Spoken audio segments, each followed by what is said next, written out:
Hello there and a very good morning to you. This is Monday morning's edition of Newsline.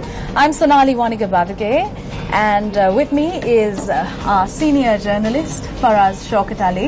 A very good morning to you, Faraz. Top of the morning to you, Sonali, and how are you today? I'm doing good. How are you? Good, excellent. And what do the papers say? That's right, Faraz. Let's start off first with a look at the Daily Mirror. One of the headlines says, Sabaragamuwa Chief Minister's escort vehicle driver remanded. CM denies allegations. Now, this was a story we covered on the news even yesterday.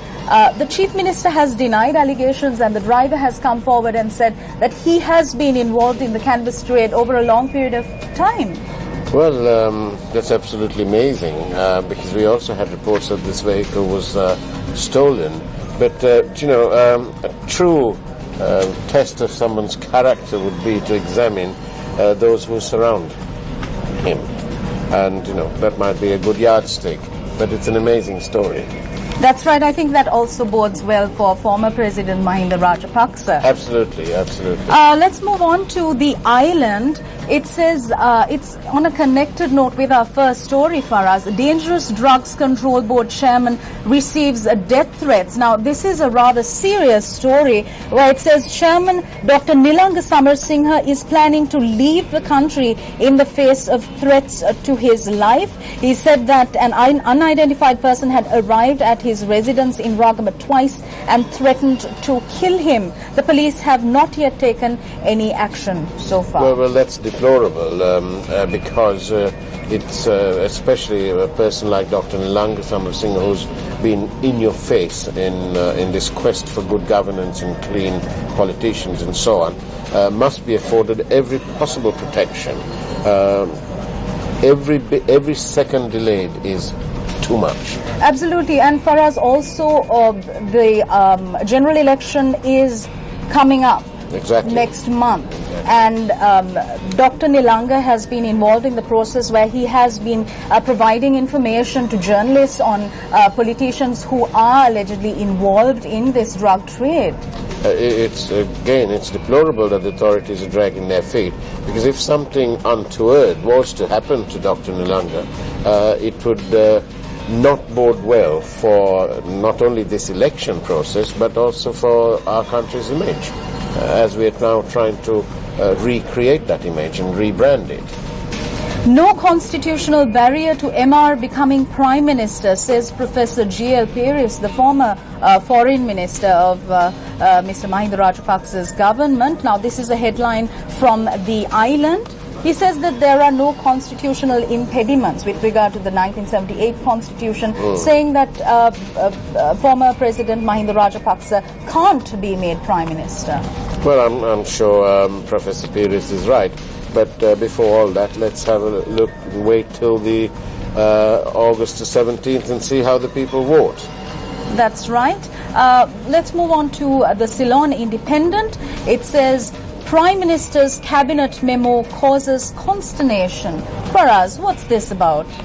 This is a story where the Prime Minister's put forward a cabinet memorandum and has awarded a contract to a company in which the MOU had lapsed, contrary to the Attorney General stating that instead of awarding this contract, they should send out letters of cancellation. Does this not mean that a new tender procedure should have been adopted? Absolutely, because once the MOU had lapsed, for whatever reason, a new tender should have been called, and apparently that has not been done, and so established procedure has been breached, which is why there is consternation. Right. Another interesting story on the Ceylon FT. No reason to resign, says CB governor. Well, that's absolutely amazing. We have the president of the country who says that his advice to his prime minister was that he should change the governor of the central bank. We heard it as recently as last Tuesday, where the president made his speech. Absolutely, it's almost disgraceful that the president's suggestion is being sort of ignored. The president does have the right to change him, but he was being rather polite, I think, and letting his prime minister do that. After all, it is the prime minister who appointed the governor in the first place. Moving on to the Daily FT, it says, calling China, the Maitri Ranil government via the finance ministry makes its first application for concessionary loan from China Exim Bank for consultancy expenses of the Southern Expressway extension project following its launch early this month. For us, what's interesting about this story is that this has been made following the launch of the project. That's right. It's a very strange sort of phenomenon, and one wonders what on earth is going on, because you normally have a consultancy appointed prior to the project starting. And here we have a situation where the consultancy is coming after the start of the project. It seems a bit odd to me, but then stranger things have happened at sea. Right. We also have the Daily Mirror business section, which says June car registrations hit an all-time high. Vehicle registrations in June doubled to 55,624 from 28,385 year-on-year, backed by an all-time high registration of cars, according to a data compilation by a certain company. For us now, this also comes in the wake of heavy traffic that Colombo is experiencing on a daily basis, as well as the continuous accidents that take place, the road collisions which take place. Your thoughts? Well, my thoughts were initially that because of the car registrations seem to be higher, perhaps because there are lower tariffs on hybrids and electric vehicles. Now that's good news on the environmental side, obviously, but it is also good news in terms long-term for our fuel imports, because every little bit can help reduce the reliance on the import of crude oil and so on.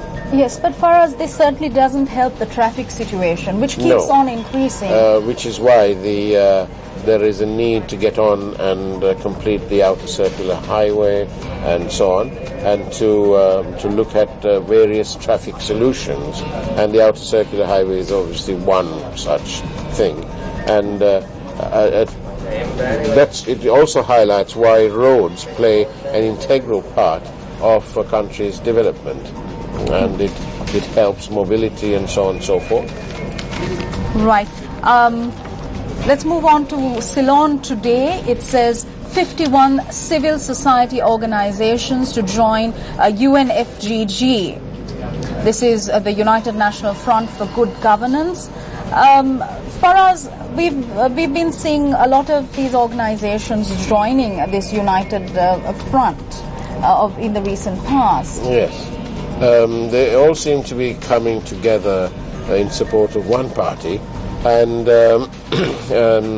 this has been brought about by the announcement that the former president is also running as a candidate, and this seems to be a sort of catalyst in which it has created an impetus for other parties to join this one particular group. It makes for interesting electioneering. We only hope that they all pay heed to the March the 12th declaration, and that the people in the end will choose wisely. They will think wisely and vote wisely, because they only get this chance once in, every 5 years. That's right for us. And we also, as a channel, we've been trying to promote the need of the hour is to elect a clean parliament. The vote is in your hands. The franchise it's your right, it's your entitlement.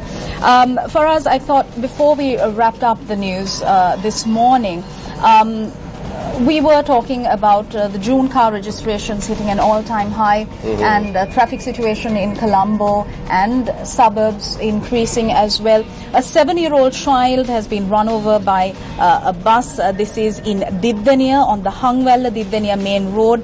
A 7-year-old schoolgirl, Tushni Kavindya Satsarani, died on the spot when she was run over by a private bus. You know, buses on our roads are a complete law unto themselves. There must be better implementation on the part of the traffic police, for example. And in the mornings, for example, if there are bus lanes, we find buses competing against each other just to get that bit ahead. And they jump lanes willy-nilly.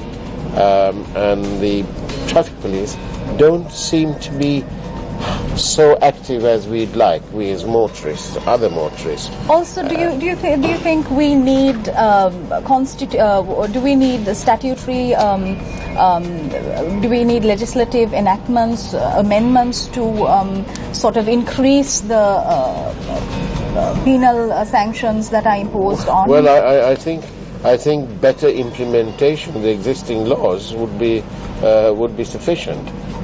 We must have a purpose of mind that they will be harsh on these bus drivers. There are loads of buses without brake lights, who jump lanes without indicating, and this places pedestrians, even people who completely ignore the zebra crossings and who just brush past people who are actually using the zebra crossing, when by law you must stop and allow the pedestrian to cross. It's something that the traffic police must pay more attention to. So better implementation of existing laws. Faraz, I think that's a good note to wrap up this edition of Newsline. Indeed. As we in Sri Lanka seek to elect a parliament full of honest and clean representatives, it may be worth noting that in this world of complexities, simple things become realities. And on that note, we'll wish you a very good morning and God bless. Thank you, Faraz, and thank you for joining us on this edition of Newsline. We'll see you again tomorrow.